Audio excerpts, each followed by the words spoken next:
ভেবে দেখেছেন কখনো মানুষের ছোটবেলাটা কত সুন্দর থাকে? আমরা যখন ছোট থাকি তখন ভাবি বড় হলে যেন কত আনন্দ বড় হওয়ার জীবনে, মানুষের বড় বেলাটা যেন কতটা মধুময়, কতটা সুন্দর। অথচ যখন আমরা বড় হয়ে যাই তখন কিন্তু ছোটবেলার সেই শৈশবের মুহূর্তগুলো আমাদের খুবই মনে পড়ে। এই যে যেমন ধরেন বড় হয়েছি, বিয়ে হয়ে গেছে, বাচ্চা কাচ্চা হয়েছে, তো এখন সকালবেলা ঘুম থেকে উঠেই সবার আগে একটা টেনশন মাথায় ঘুরপাক খায়, আর সেটা হচ্ছে আজকে কি রান্না করব। আগে কিন্তু যখন অবিবাহিত ছিলাম বাবার হোটেলে খেতাম আর মায়ের হোটেলে ঘুমাতাম, যাই হোক না কেন, তখন কিন্তু এত টেনশন, এত দায়িত্ব, এত কর্তব্য, এত চিন্তা ভাবনা এগুলো কিন্তু কিছুই ছিল না। কিন্তু তারপরে সেই ছোটবেলাটা আমরা সবসময় ভাবতাম কখন আমরা বড় হব, বড়বেলাটা উপভোগ করব। কিন্তু সত্যি কথা বলতে জানেন তো, যখন আমি বড় হয়ে গেলাম তখন আমার কাছে মনে হয় সেই ছোটবেলার জীবনটা কতই না শান্তির ছিল, কতই না নিশ্চিন্তার ছিল, কতই না দুর্ভাবনা মুক্ত ছিল। যাই হোক, আজকে সকাল সকাল আপনাদের ভাইয়াকে বাজারে পাঠিয়েছিলাম। বাজারে গিয়ে আপনাদের ভাইয়া পাট শাক নিয়ে আসছে,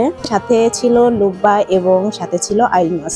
পাট শাক গুলো ভালোভাবে কেটে কুটে নিলাম, তারপরে ধুয়ে টুয়ে তারপরে পালং শাক গুলো খুব ভালোভাবে ভাজি করে দিলাম। এর আগের ভিডিওতে কিন্তু আমি আপনাদের দেখিয়েছিলাম পাট শাকটা সেদ্ধ করে তারপরে পেঁয়াজ মরিচ দিয়ে বাগার দিয়েছিলাম। কিন্তু আমি তখন আরেকটা কথা বলেছিলাম, আর সেটা হচ্ছে পাট শাকটা যদি একটু কচি টাইপের হয় তাহলে কিন্তু এটা ভাপ না দিয়েই একেবারে পেঁয়াজ মরিচের ভিতরে দিয়ে তারপরে কাঁচা শাকটা রান্না করতে পারেন। এভাবেও রান্না করলে কিন্তু খুব মজা লাগে। যাই হোক, পালং শাকটা কিন্তু রান্না করে নিলাম। তারপরে আমি লুব্বাটা রান্না করব, তার জন্য প্রথমেই আইল মাছগুলোকে খুব ভালোভাবে ভেজে নিয়েছিলাম। তারপরে একটা কড়াইতে পরিমাণ মতো তেল, আদা রসুন, হলুদের গুঁড়া, মরিচের গুঁড়া, লবণ, পেঁয়াজ সবকিছু একসাথে দিয়ে ভালোভাবে মশলাটাকে কষিয়ে নিয়েছিলাম। তারপরে লুব্বাগুলো এখানে দিয়ে দিয়েছিলাম। লুব্বাগুলো দিয়ে দেওয়ার পরে লুব্বাগুলো ভালোভাবে ঢাকনা দিয়ে ঢেকে দিয়েছিলাম নাড়াচাড়া দিয়ে। তারপরে ঢাকনাটা উঠিয়ে 10 মিনিট পর কিন্তু আবারও নাড়াচাড়া দিয়ে নিলাম। আর হ্যাঁ, আমি এখানে কিন্তু একটুখানি পানি দিয়েছিলাম যাতে ভালোভাবে লুব্বাটা কষে যায়। যেহেতু নতুন তরকারি, লুব্বা কিন্তু একটু শক্ত শক্ত থাকে, সেক্ষেত্রে একটু ভালোভাবে যদি না কষে যায় তাহলে কিন্তু এটা